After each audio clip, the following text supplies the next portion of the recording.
Warahmatullahi Wabarakatuh. Salam sejahtera bagi kita semua. Salam, Om Swastiastu, Namo Buddhaya, dan salam kebajikan. Halo Sobat Religi, ya, selamat datang di podcast kesayangan kita, Suara dari Generasi Muda. Nah, hari ini kita akan bakal kupas tuntas topik yang super penting, tapi kadang bikin kening kita ini menjadi berkerut, ya, yaitu tentang wawasan kebangsaan. Nah, sebelumnya, perkenalkan dulu widya suara kami, yaitu Ibu Eka Hartati, dan saya pribadi, Lukman Reza, dari Satuan Kerja UIN Dato Karama Palu. Nah, selanjutnya, bersama kita juga di sini saat ini telah join 6 narasumber. Mohon maaf, 5 narasumber kece kita. Kita akan coba bedah definisi, implementasi, dan contoh konkretnya dalam kehidupan sehari-hari. Nah, tentunya gaya bahasa yang akan kita bawakan yaitu bahasa yang santai saja biar lebih mudah dicerna. Nah, sudah siap? Mari kita langsung berkenalan dengan para narasumber kita. Di sini ada Ibu Ain. Halo semuanya, Halo. perkenalkan aku Siti Nur Ain Laila Ningsi, sapaan akrabnya bisa dipanggil Ain. Aku dari unit kerja MIM 1 Manado sebagai guru kelas.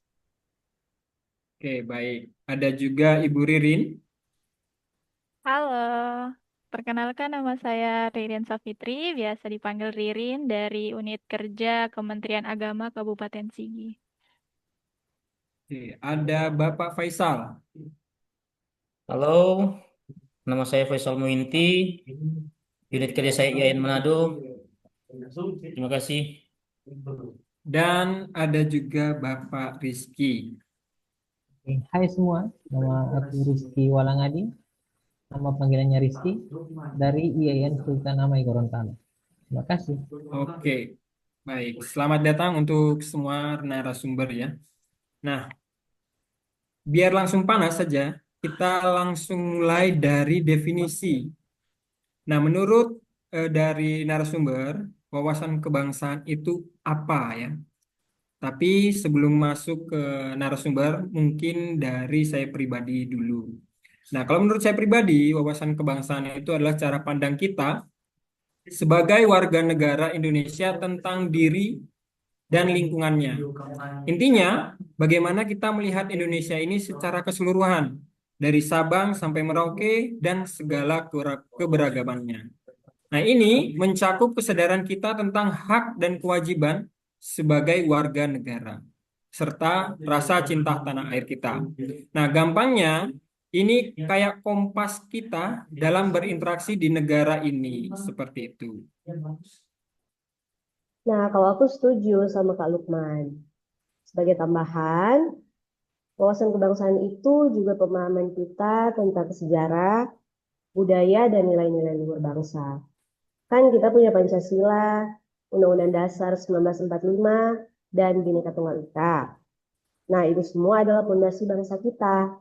Jadi, wawasan kebangsaan itu bukan cuma sekedar tahu saja, tapi juga menghargai dan melestarikan semua itu. Umpamanya, kayak kita tahu resep rahasia dari masakan nenek moyang kita. Nah, yang harus kita lakukan itu, resep itu harus kita jaga kan, biar resep itu tetap otentik. Oke, aku sih melihatnya lebih ke pemahaman bahwa kita semua itu satu meskipun berbeda-beda.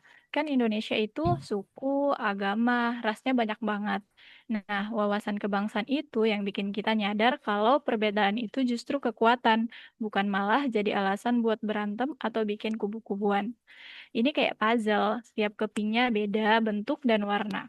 Tapi kalau disatukan jadi gambar yang indah.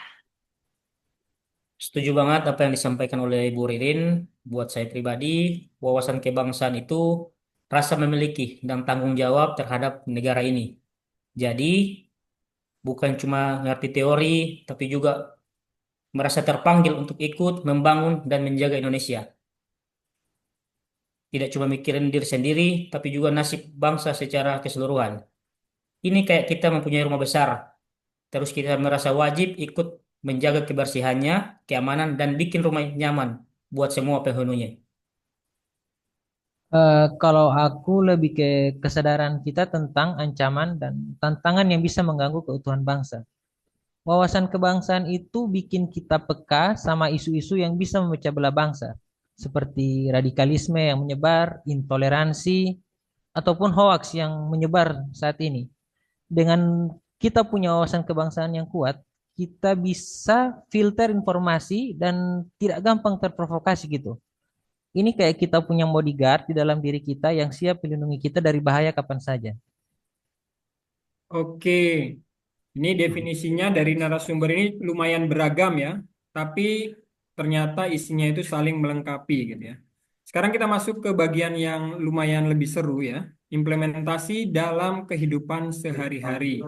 Nah, mungkin bisa kasih contohnya dulu dari Ibu Ain. Baik, Kak Lukman. Aku ambil contoh dari hal yang paling dekat sama kita, yaitu media sosial. Nah, implementasi wawasan kebangsaan itu berarti kita jadi netizen yang baik. Gak gampang nyebarin hoax atau berita palsu, tidak ikut-ikutan hate speech atau ujaran kebencian, apalagi ujaran kebencian itu mengenai suku, agama, ras, dan antar golongan, atau disingkat menjadi SARA. Nah, sebelum kita membagikan atau memberikan komentar terhadap suatu postingan, kita pikir dulu dampaknya. Kita juga bisa pakai medsos untuk promosiin budaya Indonesia, destinasi wisata lokal, atau produk UMKM. Itu akan nunjukin rasa bangga kita sama Indonesia. Kalau aku sih implementasinya di lingkungan kampus atau sekolah. Misalnya aktif ikut organisasi yang fokus pada keberagaman, kayak BEM atau organisasi kesukuan. Tapi dengan tujuan untuk mempererat persatuan, bukan malah mengkotak-kotakan. Atau kalau ada perbedaan pendapat di kelas, kita bisa diskusi dengan kepala dingin, hargai pendapat orang lain dan cari solusi yang terbaik, tanpa memaksakan kehendak siapapun. Itu kan cerminan musyawarah mufakat. Oke, terima kasih. Kalau dari saya sendiri, contoh yang paling dekat itu adalah lingkungan sekitar. Implementasinya itu bisa dalam bentuk ikut aktif dalam kegiatan sosial kemasyarakatan, kayak gotong royong bersih-bersih, ikut siskamling, atau jadi relawan bencana alam. Itu semua bentuk kepedulian kita terhadap sesama warga negara, tanpa pandang bulu, suku, agama, atau status sosial. Sederhana, tapi dampaknya sangat besar dan sangat luas bagi sekitar. Oke, aku setuju dengan Pak Faisal, tapi aku mau coba angkat dari sisi ekonomi. Implementasi wawasan kebangsaan itu seperti mencintai produk dalam negeri. Ini bukan berarti anti produk luar ya, tapi kalau ada produk lokal yang kualitasnya bagus, kenapa nggak kita dukung? Beli produk UMKM, belanja di pasar tradisional, atau bahkan jadi influencer yang mempromosikan produk-produk lokal itu. Itu kan berarti kita ikut berkontribusi memajukan ekonomi bangsa sendiri. Mantap, mantap ya. Aku coba tambahin sedikit aja ya. Implementasinya itu juga bisa dalam hal kesadaran hukum. Maksudnya, kita patuh sama aturan dan undang-undang yang ada, gitu. Contoh paling simpelnya, kita nggak buang sampah sembarangan, tidak sogok, nggak korupsi, taat pajak, ataupun ikut antri, paling tidak ya kalau di tempat umum. Nah, itu semua kan cerminan dari warga negara yang bertanggung jawab dan menghargai tatanan sosial. Kecil, tapi kalau semua orang sadar, pasti negara akan jadi lebih baik. Luar biasa sekali diskusi kita pada hari ini. Jelas banget kalau wawasan kebangsaan itu bukan cuma teori di buku pelajaran ya, tapi sesuatu yang bisa dan harus kita praktikkan setiap hari. Dari mulai bijak bermedia sosial, toleran sama perbedaan, sampai patuh hukum. Intinya wawasan kebangsaan itu adalah DNA kita sebagai bangsa Indonesia.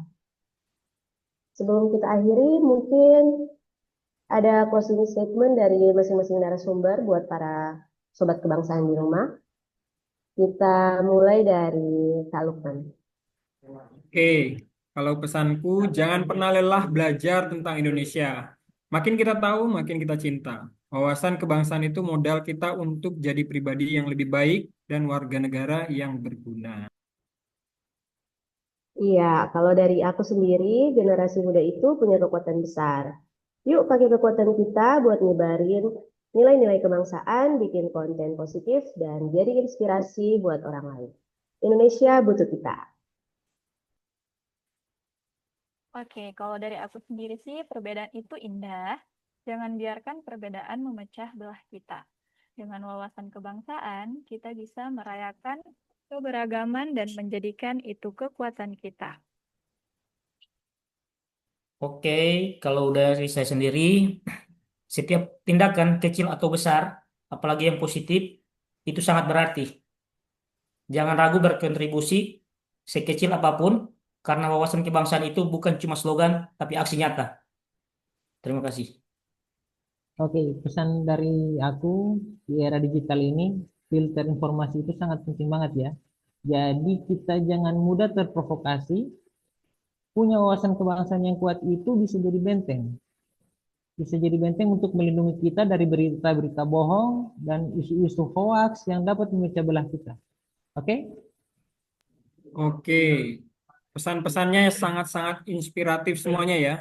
Sebelumnya saya ucapkan terima kasih banyak kepada narasumber Ibu Ain, Ibu Ririn, Bapak Faisal, Bapak Rizky, atas waktu dan wawasannya yang luar biasa. Nah, semoga diskusi kita hari ini bisa bikin sobat kebangsaan makin melek dan tergerak untuk memperkuat wawasan kebangsaan kita.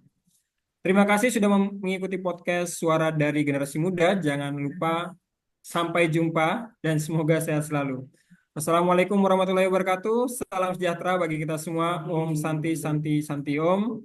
Namo Buddhaya, salam kebajikan. Waalaikumsalam warahmatullahi wabarakatuh. Waalaikumsalam warahmatullahi wabarakatuh.